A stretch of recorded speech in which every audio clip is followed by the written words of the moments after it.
Oke, selamat datang kembali. Saya perkenalkan diri lagi, nama saya Muhammad Septian Nugroho dengan NIM 67 2019 197. Nah, jika di part pertama tadi menggunakan metode runoff, maka di sini akan menggunakan metode branch algorithm. Nah, di sini sintaksnya hampir sama seperti yang di runoff. Bedanya di sini ada percabangan A sampai F yang sudah saya tulis. Lalu ada hasil akhirnya untuk mengetahui nilai akhir dari setiap percabangan. Langsung saja.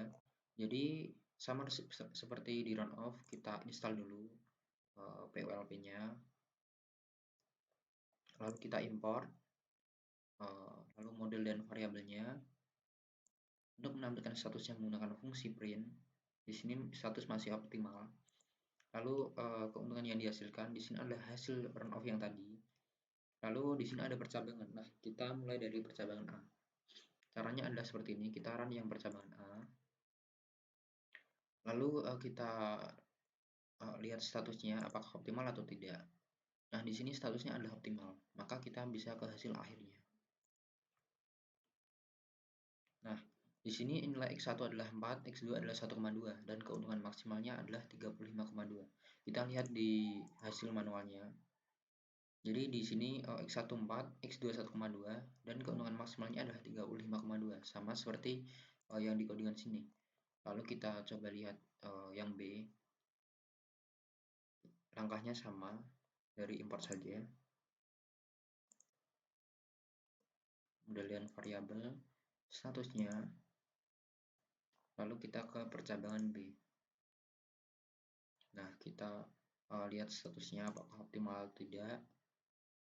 Di sini statusnya percabangan B adalah optimal, maka kita bisa lanjut ke hasil akhir.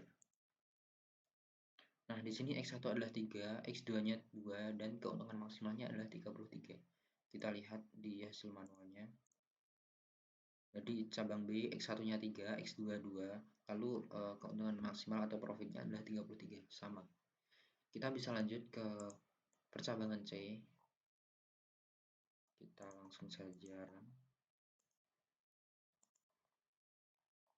Percabangan C, kita lihat statusnya.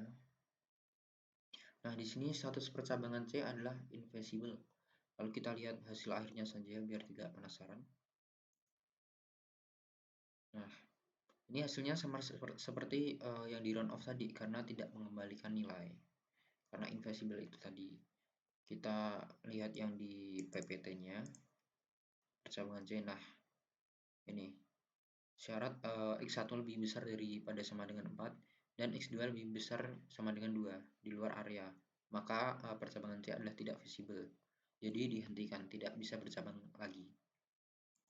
Nah, lalu kita lanjut ke percabangan D.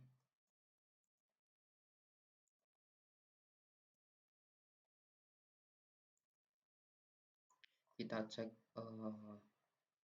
statusnya. Nah, di sini percabangan D statusnya adalah optimal. Kita lihat hasil akhirnya. Nah, di sini X1 adalah 4,1 sekian, X2 adalah 1, lalu keuntungan maksimal adalah 35,16 sekian. Kita lihat yang di manualnya.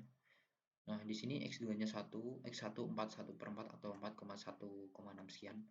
Lalu ke profit atau keuntungan maksimalnya adalah 35,16, sama. Karena belum visible bisa dilanjutkan. Kita lanjut ke percabangan E.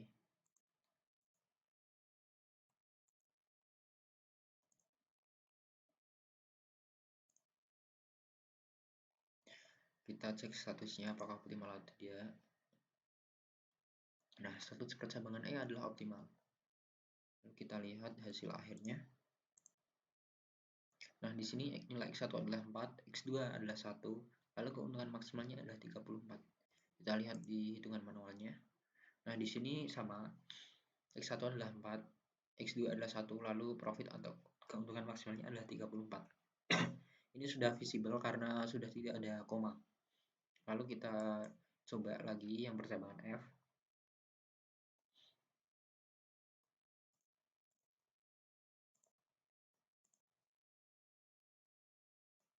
Ini adalah percabangan terakhir. Kita lihat statusnya. Nah, statusnya adalah optimal. Kita lihat hasil akhirnya. Nah, di sini X1 adalah 5, lalu X2-nya adalah 0, dan keuntungannya adalah 35. Kita coba di hitungan manualnya. Nah, di sini X1-nya 5, X2 0, lalu profit atau keuntungan maksimalnya adalah 35. Ini sudah visible karena sudah tidak ada koma. Nah, bentuk percabangannya adalah seperti ini. Nah, dari hasilnya itu bisa disimpulkan hasil dari integer programming tidak akan melebihi nilai keuntungan optimal dari solusi linear programming. Jadi pada kasus di atas keuntungan dari linear programming adalah 35,25, sedangkan keuntungan dari integer adalah hanya 35, jadi tidak akan melebihi. Nah, itu saja hasil tugas dari saya. Bila ada salah kata, saya mohon maaf. Terima kasih.